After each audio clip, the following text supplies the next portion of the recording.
Hello and welcome back again to my YouTube channel. I'm Dr. Mohammad Danish and going to share with all of you the syllabus of UPHESC general studies.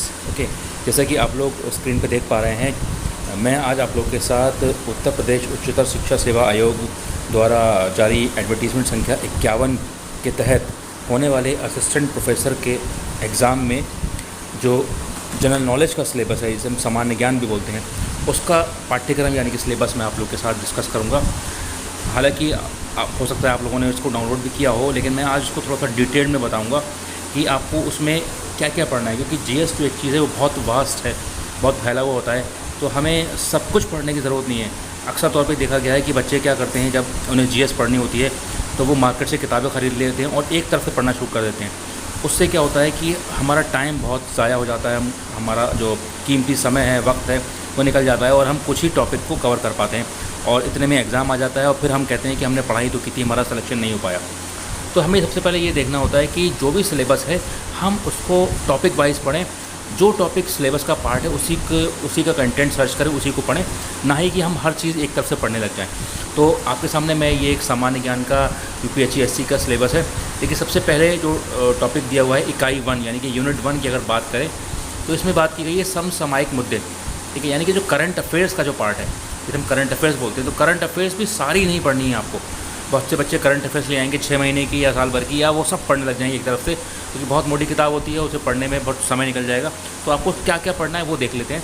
सबसे पहले राष्ट्रीय एवं अंतर्राष्ट्रीय प्रमुख घटनाएं व मुद्दे। तो हर एक करंट अफेयर्स की जो भी मैगजीन आप लेके आएंगे 6 मंथ की या जो हाफ ईयरली या 1 ईयर की, तो उसमें जो राष्ट्रीय एवं अंतर्राष्ट्रीय प्रमुख घटनाएं या मुद्दे हैं उनको देखिएगा। उसके बाद प्रमुख व्यक्तित्व यानी कि जो प्रमुख पर्सनालिटीज़ हैं, नेशनल इंटरनेशनल जो भी हैं, वो न्यूज़ में आई होंगी, उनके बारे में पढ़िएगा, क्यों उनका नाम आया चर्चा में। उसके बाद खेल समाचार, खेल से जुड़ी हुई जो चीज़ें हैं उनको जानने की कोशिश कीजिएगा। और उसके बाद विज्ञान के क्षेत्र में नवीनतम शोध, यानी कि जो साइंस के फील्ड में जो नया कुछ शोध हुआ होगा या कुछ नया ईजाद हुआ होगा, कुछ नई चीज़ मार्केट में निकल के आई होगी साइंस एंड टेक्नोलॉजी में, वो जानिएगा। यानी कि आपको करंट अफेयर्स में सब कुछ नहीं पढ़ना है, तो ये 4 एरियाज़ हैं, 4 टॉपिक्स हैं जिसके बारे में आपको कवर करना है, क्योंकि 30 क्वेश्चन ही आते हैं जीएस में और उस 30 क्वेश्चन में करंट अफेयर्स बहुत ज़्यादा पढ़ने की ज़रूरत नहीं है। तो ये इन 4 टॉपिक्स को पढ़िए, तभी आपका काम हो जाएगा। उसके बाद हम बात करते हैं जो जीएस का पेपर में आपका आएगा इकाई 2 यानी कि शिक्षण एवं शोध अभिवृत्ति, यानी कि टीचिंग एंड रिसर्च एप्टीट्यूड। तो टीचिंग एंड रिसर्च एप्टीट्यूड के लिए आप कोई भी एक बुक ले लीजिए जो नेट के लिए इस्तेमाल होती है। नेट के पेपर में भी फर्स्ट पेपर में आपके टीचिंग एप्टीट्यूड और रिसर्च एप्टीट्यूड आता है, तो उसमें भी टॉपिक्स दे रखे हैं टीचिंग एप्टीट्यूड के और रिसर्च एप्टीट्यूड के। तो उसमें क्या क्या पढ़ना है आपको? शिक्षण, प्रकृति, उद्देश्य, आवश्यकताएँ, विधियाँ, मूल्यांकन एवं शिक्षण को प्रभावित करने वाले कारक। तो टॉपिक वाइज उठाइए आप और उन्हीं को स्टडी करिए ध्यान से, ना ही कि प्रेशर लेते हुए कि हमें सब कुछ पढ़ना है। उसके बाद हम शोध यानी कि रिसर्च की बात करेंगे, तो शोध में तात्पर्य एवं प्रणाली, ये टॉपिक आपको देखना है। आंकड़ा यानी डेटा के ऊपर बात की जाएगी, तो स्रोत, संकलन एवं विश्लेषण। उसके बाद भारतीय उच्च शिक्षा के गुणात्मक विकास में यूजीसी की भूमिका, यानी कि हायर एजुकेशन के डेवलपमेंट में यूजीसी की क्या भूमिका है, इसके ऊपर भी आपको उसमें टॉपिक मिल जाएंगे। तो टीचिंग एंड रिसर्च एप्टीट्यूड में भी सब नहीं पढ़ना है, टॉपिक वाइज आप देखिएगा। उसके बाद बात आती है इंफॉर्मेशन एंड कम्युनिकेशन टेक्नोलॉजी, यानी कि सूचना एवं संचार प्रौद्योगिकी। तो उसमें भी सूचना एवं संचार प्रौद्योगिकी में आपको क्या पढ़ना है, उसका तात्पर्य, लाभ एवं दुष्परिणाम, इंटरनेट व ईमेल का आधारभूत ज्ञान, सूचना एवं संचार संबंधी शब्द संक्षेपण एवं शब्दावली। तो ये चीज़ें आपको आईसीटी में पढ़नी है। इसी तरीके से यूनिट 4 में आपका आएगा मानव एवं पर्यावरण, यानी कि ह्यूमन एंड एनवायरनमेंट।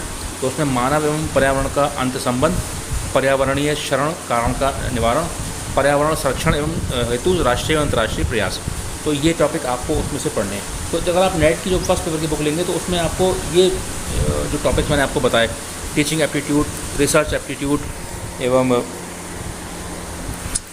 जो टीचिंग एप्टीट्यूड है, रिसर्च एप्टीट्यूड है, ये आपको मिल जाएगा। उसमें आपका साइंस एंड टेक्नोलॉजी आपको मिल जाएगा, मानव और पर्यावरण भी आपको मिल जाएगा।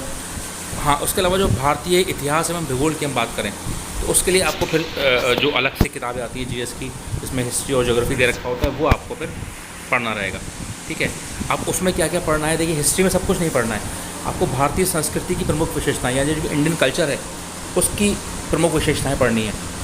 उसके बाद भारतीय राष्ट्रीय आंदोलन पढ़ने, यानी कि 1857 से लेकर 1950 तक जो भी आंदोलन हुए वो आपको पढ़ने हैं। बस हिस्ट्री में ये 2 टॉपिक हैं जो आपको कवर करने हैं। उसके बाद ज्योग्राफी का पार्ट है। अब ज्योग्राफी भी कौन सी ज्योग्राफी, देखिए ब्रह्मांड की उत्पत्ति एवं सौर मंडल, यानी कि यूनिवर्स के बारे में कि कैसे उत्पत्ति हुई, और सौर मंडल के बारे में आपको डिटेल में पढ़ना है। उसके अलावा भारत का सामान्य भूगोल, जो इंडिया का बेसिक भूगोल है, ज्योग्राफी है, वो पढ़नी है। तो ज्योग्राफी भी पूरी नहीं पढ़नी है, हिस्ट्री भी पूरी नहीं पढ़नी है, सेलेक्टिव पढ़ना है, क्योंकि 30 क्वेश्चन के हिसाब से आपको प्रिपरेशन करनी है। उसके बाद आता है आपका यूनिट 6, जैसे भारतीय संविधान एवं अर्थव्यवस्था।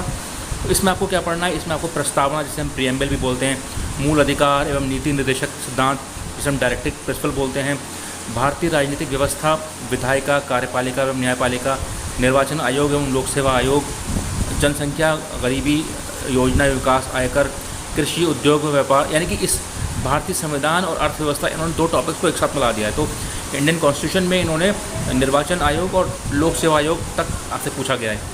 और इकोनॉमिक्स में आपको पॉपुलेशन, पॉवर्टी, अनएम्प्लॉयमेंट और उस पर रिलेटेड प्लानिंग और डेवलपमेंट पर बात की गई है।